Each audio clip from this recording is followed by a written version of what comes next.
Welcome back to this week's version of the Rounding Third podcast. We're already on episode 3, which is kind of hard to believe since the season just got started. But today I'm joined by my co-host Sierra Sacco and our newcomer of the week here, winner of the poll, this week's poll for who was going to be on the Rounding Third podcast. We've got Kinley Keller, outfielder by way of New Braunfels, Texas. So welcome to the show, Kinley. Yeah, thanks for having me.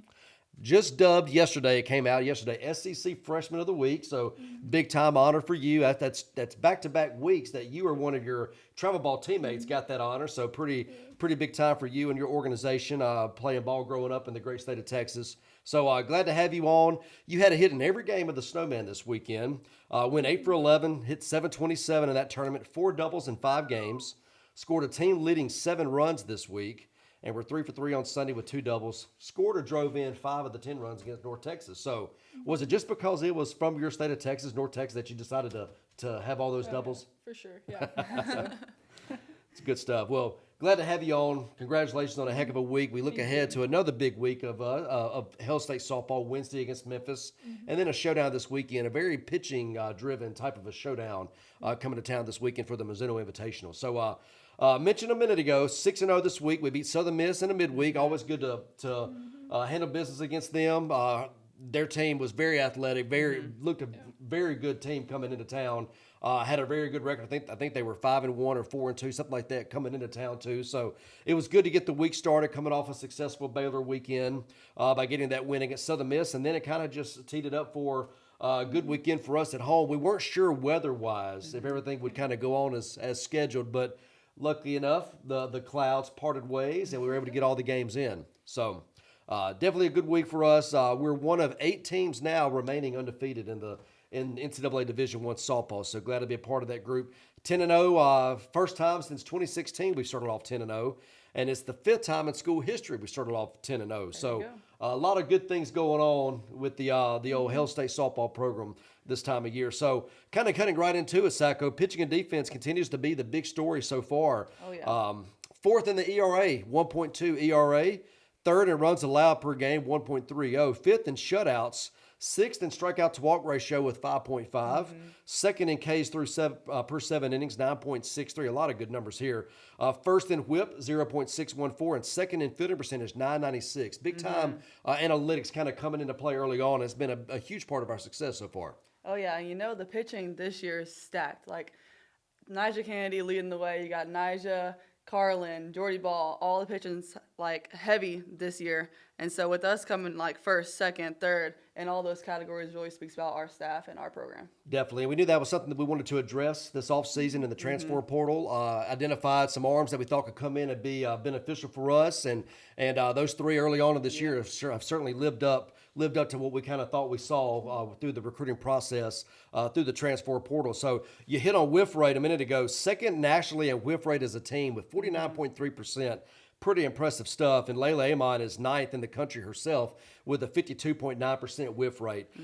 First in called strike plus whiff rate, 40%, and Alyssa Faircloth leads the country in that at 43.1%. So big time shout out to what the Arms have done so far.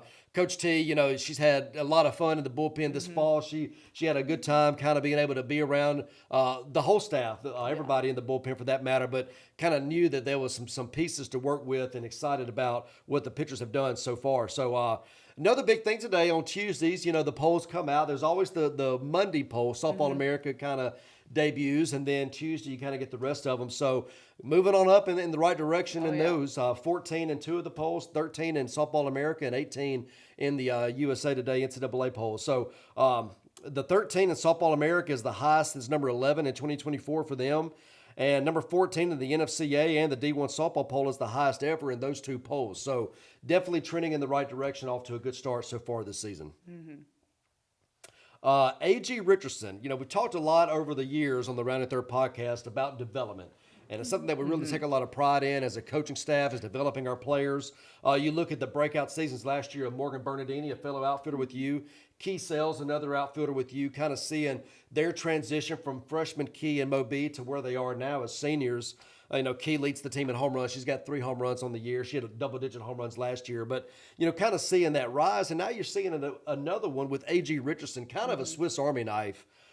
Real speed, stolen base threat, scored a lot of runs. I think she leads the team in RBIs. But another one, she had a handful of at-bats last year coming to us by way of Kinley Community College. But kind of so far a breakout year for her. A couple starts in the outfield. She finished one game last week at Baylor at second base. We talked about that on the previous episode. And then drew a couple starts at first base this week. So excited to see, kind of the path that she's on right now. And she's just able to add a spark. Had a lot of extra base hits this weekend. I think six of her 7 hits so far are for extra bases. That's something that you know a little bit about. There you go. 6, Double 7. Selly there. And then AG, of course, she leads the team in slugging percentage with an 810 slugging clip too. So pretty and exciting stuff from her. We talked about her a little bit last year. That was your roommate a year ago. Yep. So kind of what can you kind of shed light on to AG and kind of what's been successful for her so far this year? I think for her, it was just keeping her confidence. Coming in from Colin, she was National Player of the Year. She was having all kind of RBIs, home runs. And then you're coming into the SEC, you're facing a total different level of competition, pitching, competition within the own dugout. So I think keeping her confidence up, keeping the coaching staff, close by, helping her out day in, day out, and then just grinding. So that also gives a lot of credit to how much can happen in 1 year. Yep. Like you go from AG, her junior year to senior year, just like from my junior year to senior year, the big burst, big just transformation that can happen in 1 year. No doubt. So. And it kind of leads into the development piece that not only on the field, but the weight room, the PNC, our Performance Nutrition Center, is a huge part in this. And AG's somebody that really gets after the weight room too. Yeah. She's somebody that's able to push some weight and push it very fast. And, an explosive athlete. We've kind of hit on that before, but it's good to kind of see some of those taken off. Like I said, 7 RBIs, third on the team. I think I said first.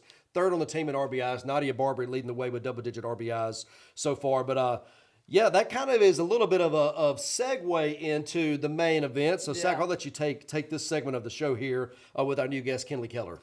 Well, Kelly, it's nice to have you on. I think we just mentioned that you won SEC Freshman of the Week. So what were kind of your expectations coming in as a freshman to a SEC school? Like, what were you kind of looking forward to? Obviously the SEC is like a big conference, and so the expectations were really high. And, I just wanted to come in and just automatically get after it and get to work and just have fun. Yeah. I think that just plays a big role into like your confidence. I think you came in like rock hard, ready to go. So I think that kind of leads to you getting opportunities and then you being in the starting lineup. Did you kind of see yourself making that way, or did you kind of like vision more of a role playing type of seat? Yeah, I'm just happy to be here, and honestly, like whatever I can do to contribute to the team is, what I'm here for. Amen to that. And T-Brat, we're both outfielders, so rolling with you in the outfield, you do a great job just coaching us up each and every day. So I think that's a big credit to you. Well, appreciate that. And defense is kind of the pride and joy in a lot of ways. Like scoring runs, of course, too. You like to be involved in that part of the game as well. But the defense part is the one part of the game that you can't ever slump. Right. There may be days where you hit the ball hard and you're 0 for 4, but high days, low days offensively, those things happen, but the glove's got to be steady. And that's something that you're seeing really kind of taking off with this year's team, a 996 footing percentage so far. But that was one of the things of the key indicators with you going through the recruiting process. I remember watching you out in Colorado, and I saw you at one of your camps out there too, and kind of being able to talk with you out there a little bit and kind of see, the way that you kind of handle yourself in the outfield. You have a really good presence out there, a really big arm too.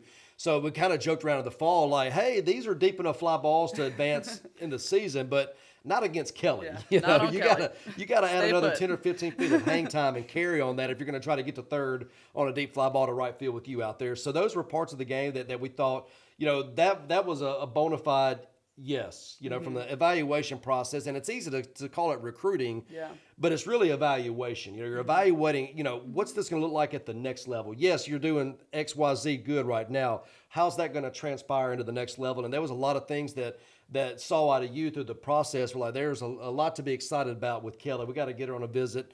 September 1 came around. We called you right away. Wanted to make sure that you were here and knew that Mississippi State was interested in you. I think that was first and foremost, is making sure that there was mutual interest on our behalf to make sure that we knew that, hey, we'd like you to come over here, let you check out Start Vegas, and hopefully get you in the boat. Okay, so we mentioned the recruiting process. What was your kind of journey like? Recruiting process, schools reaching out, and then why did you end up choosing Mississippi State? Yeah, I mean, so this was the first visit I had taken, and I honestly didn't really know like y'all were interested until about a couple weeks before September 1st. And so I talked with my parents, and we were like, let's just go. You never know. And so I remember we were driving back from the visit, and we just automatically knew like this was home. Like God was telling me something. Like I need to be here. And so just the whole culture around was something that really drew me here too. Like it was very family like, and that's what I really wanted to be around too. So yeah. Amen to that. I can definitely relate to that story because after my visit, I committed on the spot. Like I was like, absolutely, sign the papers, like give it to me. I want to go right now. Can I literally start tomorrow? So I think they do a great job. Like the visits, the hosting, just the family atmosphere is always 100%. So I think that's credit to y'all again. Well, Well, appreciate that. Yeah, we weren't going to let you leave without saying yes. Yeah, I was like, absolutely. I can remember your visit, the campus tour. Yes. We got into the film work. I remember the PowerPoint for you getting into the film work. Hey, this is what you do well. Here's what we can do to make you even better. I remember breaking that down on the PowerPoint saying, hey, this is where we think you can be. And, All-American is in reach for you. And, I remember going to the left field lofts. Yep. We had a meal catered into the left field lofts, and that's where we did the PowerPoint to kind of show it in, even from the defensive side to the stolen base side to the different parts of your game. I can remember breaking those down with you and kind of showing you all that. And we thought the visit went pretty well. We didn't expect you to commit on the spot, and then we go down and you're getting ready to head on back. And it was such a quick time too. Yes. You hit the portal. And you got like 5 or 6 more days until it's a dead period. So it's like this hurry up. All right, we called you on Wednesday. I think I called you on a Wednesday. Like as soon as I saw your name in, picked up the phone, gave you a shout. And by Friday, you were coming to see us. Yep. So made the drive up, same day, drove back, committed, gave me the papers, faxed them over, all the good things. Yeah. So Luckily, New Orleans is not too far away, so just about a 4.5 hour drive for you up here. But yeah, super excited. I knew once we got you in the bow, there was going to be some good things coming, and it's similar that way to you too. From a transfer player to a high school player, you knew that hey, we all kept saying, man, and Kelly's going to be so good when it's all said and done. You're going to be one of the good ones, and we kind of knew that right away with you too through your process as well. Let's see here. We were talking about Morgan Stiles earlier, and kind of freshman making a big impact. Stiles is somebody that kind of jumped in right away. Started her first game as a freshman last year, Texas Tech, the opener. And by the end of the year, she's hitting in the 3-hole for us, and you're one that was trending definitely in that direction in the fall. And then you had a little bit of a setback with your thumb, wrist. Jackie Sherrill would call it an arm injury. He would say Kelly's got an arm, back Bill Belichick, so-and-so's got a back.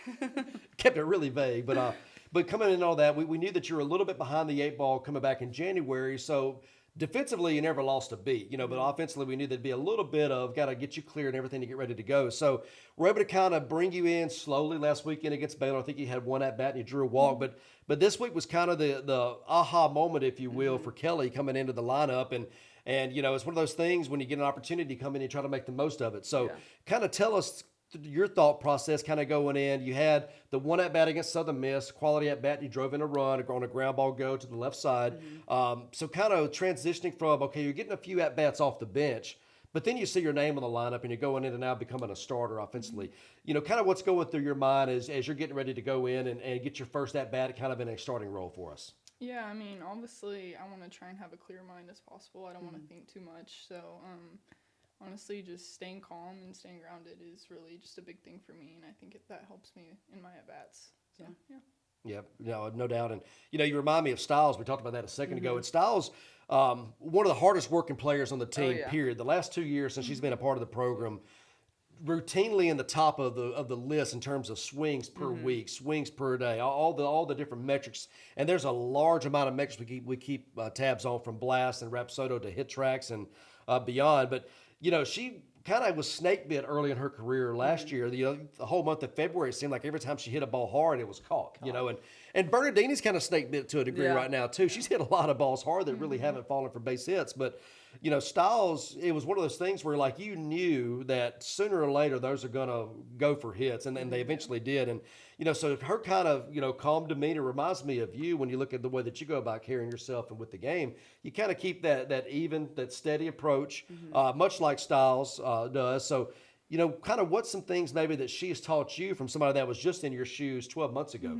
Yeah, just working hard and continuing to just push, and whatever the outcome doesn't really matter. I mean, as long as you're working hard and don't let the highs be too high and don't let the lows get too low. No doubt. Oh, yeah, preach it.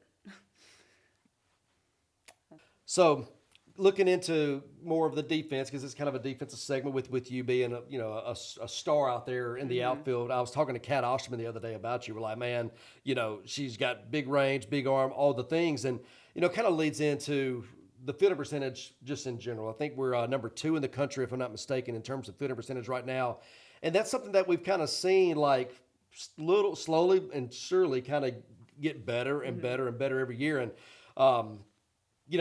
having a pitching staff now that complements each other very well helps. Having the analytics that we have now is a key part of that too, in terms of the future scouting and opponent scouting and trying to get players in the right spots to make plays. And, if you come to any of our games, you may see a starting 9 game 1, but it might be flipped game 2 and then game 3. And then you look up in the 4th inning and this player's in this spot and this player's in that spot. The defensive thing is something we talked about a minute ago. You can't slump in that standpoint. If you pitch and you play defense, you've always got a chance. And offensively, the timely hitting, it's kind of the 3 keys. Pitching, defense, and timely hitting are usually ingredients to having a successful day. And when you see the 996, it's been a work in progress to try to get to this point. And I think it's just a tip of the cap too to the level of athletes that we have on campus now, the level of athletes that we have in our softball program now. You see the recruiting piece really kind of starting to take off, particularly what we've done the last 4 or 5 years from a recruiting standpoint and getting better and better players that can do multiple things. We mentioned AG a minute ago, from center field to right field to starting left field to start at first base.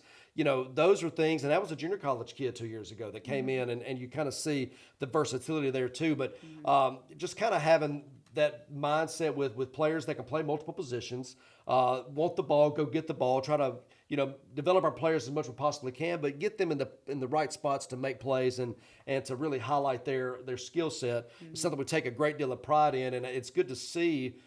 Even the one error on the year was a bang play on a first and third play that was almost a quick catch tag type thing that wound up getting away. The trail runner took an extra base, so it's good to see that, and that's something that we, like I said, we take a lot of pride in. I know Zach takes a lot of pride in that as well. So glad to see that in a spot that hasn't traditionally been there the last 5 or 10 years. It's gotten better and better each year, but it's just kind of complementary with the pitching staff we have now, with the defenders we have on the field, the athletes we have on the field.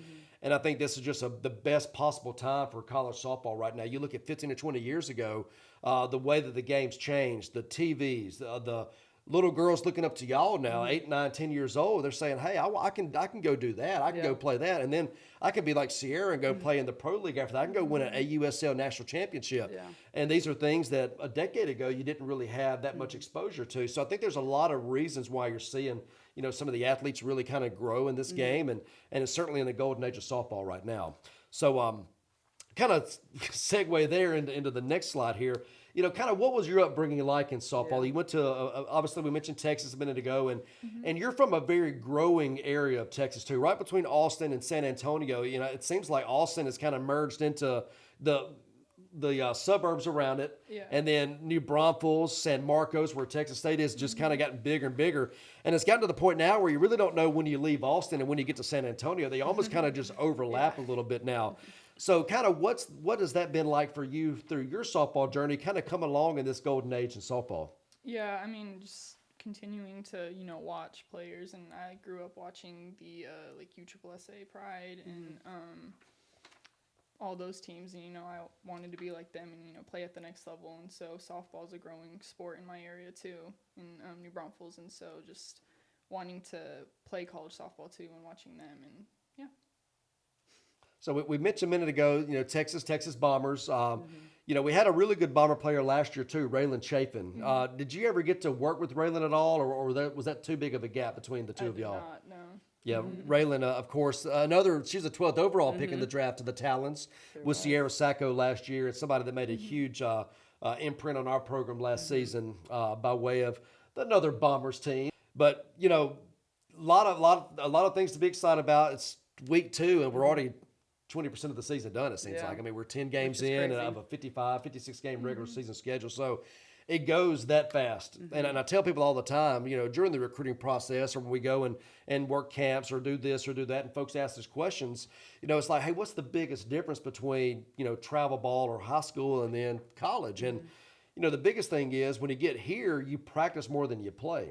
And when you're in the summers, in Colorado or California or at the Alliance or whatever the case is, you play more than you practice. You go to a week out in Colorado, you might get 12 games in 4 days, 5 days. And so there's not really a whole lot of time to do a lot of pregame work, a lot of pre BP, a lot of infield, outfield, a lot of different fundamental type things that you don't really have a lot of time to work on in that.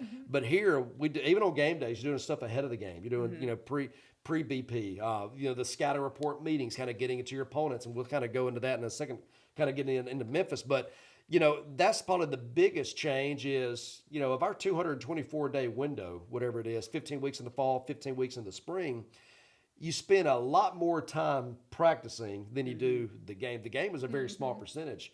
And then you get into February and all of a sudden, 10 days go by and you're 10 games in. So it certainly can fly fast. But speaking of all those practices, and then you have how many practices in the fall? It's a bunch. A bunch of practices, a bunch of games, just a bunch of time together. Kind of what was the main difference from, travel ball practice, high school practice to our practices here at Mississippi State?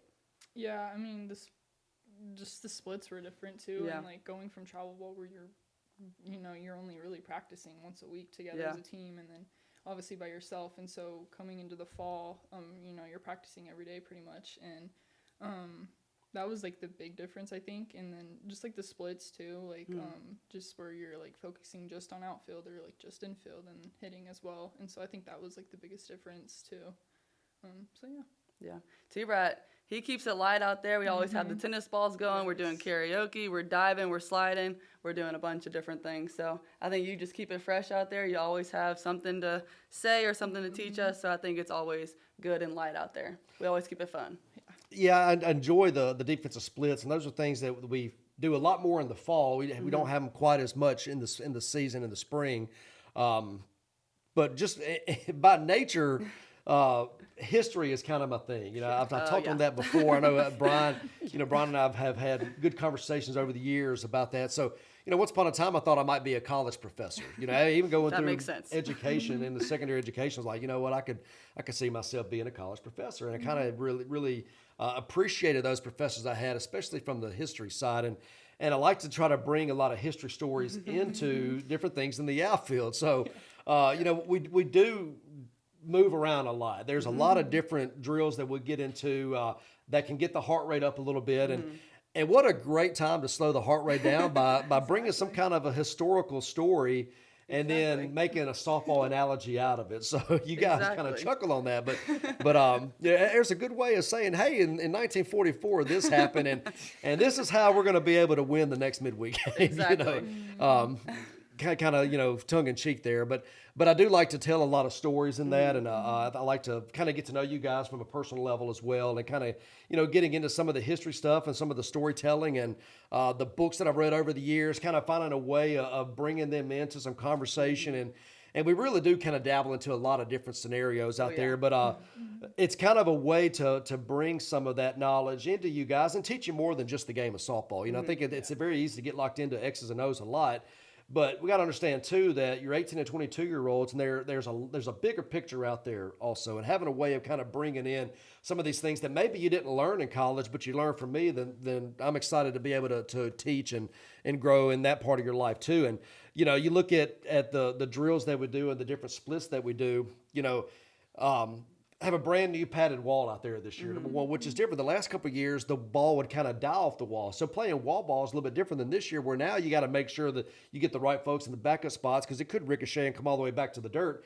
As AG found out on her double the other day, to almost be turned into a triple. It almost came all the way back into the dirt, and Nadia hit one like that as well. So just kind of ways of how can we get the most out of our players defensively, especially in the outfield too, and make sure that we're doing things the right way in a careful manner that's going to help us succeed on Fridays, Saturdays, and Sundays. And, the machine works is something we take a lot of pride into. I love the fungos, wooden fungo, big fan of a wooden fungo, but kind of incorporate a lot of those in our drills. But, even getting into some side spins. One thing that you see, AG didn't do any drills in left field in the fall. She mostly stayed in center and right, but then the other day she's playing left field. So kind of having all three of y'all out there, or not all three, all six, we're really seven, including AG. Six or seven. Can you work into all the different scenarios? Because who knows, you might have Tatum in right one day or Tatum in left one day. Might have you in right or you in left one day. And there's different spins. There's different tendencies. The ball flies differently at News Park than it does in Gainesville, Florida. Yeah. It's going to fly different in Gainesville, Florida than it does in Tempe, Arizona. So there's different things of knowing and trying to be experts at the conditions and experts at what kind of balls are our pitchers giving up. Peja's going to give up different type of fly balls than somebody else on the staff. And it's different on velos. Some velos are going to be hitting balls harder to the opposite field side because they're throwing 70 miles an hour and kind of understanding the difference in the spins. I think we did some machine ball work the other day where fly balls to left had crazy left-handed bat spin to the left side, so it's hooking toward the line and kind of getting you guys accustomed to what all the crazy things you might see from that standpoint. So, any drills that you have liked over the last couple of years that maybe you didn't do growing up? But I mean, I love any kind of drill. There's nothing like running into the wall 5 or 6 times, and then you see T-Brat walking out there getting ready to tell a story about World War I, and you get a little breather. So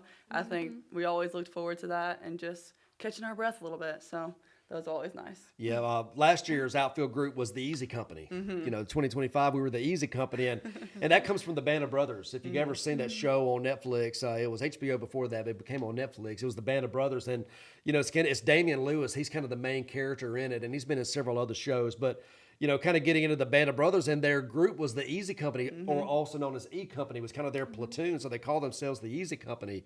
And, of course, they were the paratroopers going into Normandy, run around Normandy in World War II. And, kind of a play on words of, like, you make a dive and catch. Like, that's not an easy play, but it is for the Easy Company. It's just kind of what we expect out there. And, this year's team, what do we call you guys as the outfield this year? Kind of what's y'all's nickname?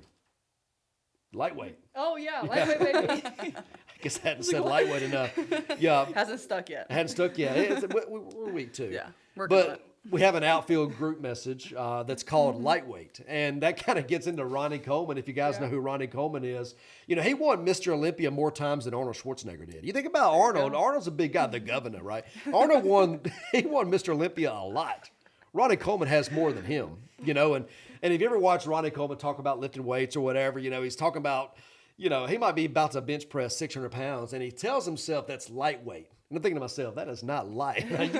You got 6 plates on each side. And this guy's sitting there saying, that's lightweight? Yeah, baby, lightweight, And Tatum's so funny. She is. Tatum, She's our a transfer character. from Utah State, she's hilarious. She keeps it light out there, too. So I remember telling the story about Ronnie Coleman while you guys were catching your breath. We had just done some, driving in Great Britain versus driving in America drills. And that's another segment for another day. But talk about Ronnie and doing this crazy weight to go become Mr. Olympia, and how in his mind he's saying himself, this is lightweight. And it's no different than you playing left and there's a ball hit toward the wall in left center. You got to run 45, 50 feet to go get it down, and you got a 3-second hang time to go do it, and you're trying to make this great run and grab against the wall. You might collide with the wall. You make the play. You show the glove, and to ourselves, that's lightweight. Nothing about it's routine, but in your mind, it's lightweight. Just like the Ronnie Coleman stuff. I mean, he's bench pressing 600 pounds or about to front squat 650, and he's saying to himself, this is lightweight, yet that bar is bending like a parabola. And we'll get into some math stuff, too. Now, it's not just history in the outfield, but this thing's bending like a parabola out here. Yeah, we cover all the subjects. Our syllabus, we got A to Z covered out there. But to his mind, this is lightweight, and to the common man, there's nothing light about that. But to Ronnie, it is, and it's a mindset we have, and it's the same as making these plays in the gaps. I mean, that's just lightweight. I mean, it might be a tough play, and it is, but the mindset is it's lightweight, and there's something that we can't overcome out there. So I think that's kind of the message with this year's group, and it's a lot of fun out there. We got 7 of us now with AG coming out there and joining us, and we certainly have a good time. Had a great time at the Easy Company last year with your group, and then now the lightweight group, and we'll have to throw some more plates on there. We got to get a better little group me picture for our outfield group. Maybe we'll find a Ronnie Coleman bar that's like really bending. And that's kind of a good segue to Squat-tober. You did some Squat-tober. And Benchuary? yeah, if the bar's not bending, you're all pretending. Am I right? Exactly. Anyway, that's a good segue. That Brian, we got a little bit loose with that with that segment, but no, we have a good time in the outfield, and it is. I take a lot of pride in teaching you guys the fundamentals of the game, but also teaching you about more than just softball, and try to teach you about life and teach you about, because this 4-year clock is going to be gone before you know it. I mean, it's crazy. 224 games come and go in the blink of an eye, and you guys don't think it because you're living it. You're a freshman. You're like, man, I got this, enormous amount of time left. And you're like, but you don't. Right. You get through the season and man, a fourth year career is already over with. And it's all this build up for 18 years to get to this point. And then it goes just like that. And when you're in the heat of it and you're playing 5 games in a weekend, sometimes 6 in a weekend, one good game can raise your average 100 points. One bad weekend can drop it 100 points. So you got to be able to kind of understand that there's a lot of highs and lows to it. And what better way to kind of illustrate some of those stories about adversity or whatever than some presidents over the years, some battles over the years, whether it be from, Constantinople to the, World War I or to World War II, whatever the case is. So we have a good time with that. Well, this is the Rounding Third podcast. I've done a lot of talking here, kind of getting into some more schematics that we don't always get a chance to cover. But when you're rounding third, you're headed home, Sacco. So what do we have coming up this week? Well, we have, 5 games on the slate? And then we have a midweek tomorrow, and then a full weekend coming up ahead. We face Belmont, which should be a pretty good opponent, I think. Pitching matchup's going to be huge. Offense has got to come up through at that time in hitting, so we'll see how it unfolds. Yep, no doubt. We Memphis tomorrow. Pat Grant, a guy that used to be on our staff a long time ago as a student manager, doing a great job there as an assistant coach now at University of Memphis. A lot of speed. They're a team that's going to come in and run 1.25 stolen bases a game. They've got 6 triples already, so a little bit of a dynamic offense in the terms of several slappers in their starting lineup. They can do some different things, so certainly need to make plays against Memphis, a really strong Memphis team coming in this week. And then you alluded to the weekend, the Bulldog Invitational, sponsored by Mizuno, coming in this weekend. Sanford, we played them almost every year. I think every year since I've been here, we played Sanford, our friends out of the Birmingham area. So they're coming to town. Delaware State's coming to town. And then Belmont's coming to town, too. So Belmont brings in a really strong arm. Maya Johnson, you talked about Nigel Kennedy a minute ago. When you think about what Belmont's done as a pitching staff, you're looking at the number 1 and number 2 strikeout teams in the country when you look at Mississippi State and Belmont in town this weekend. So should be an exciting pitchers matchup. At least it's shaping up on paper to be a pitching battle.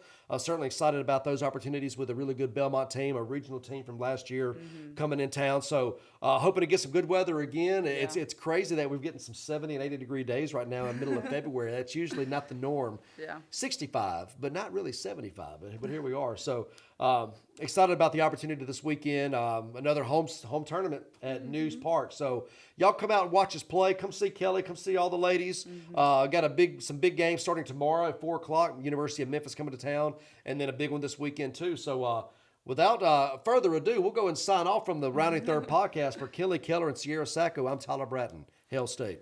Hail State, baby. Hail State.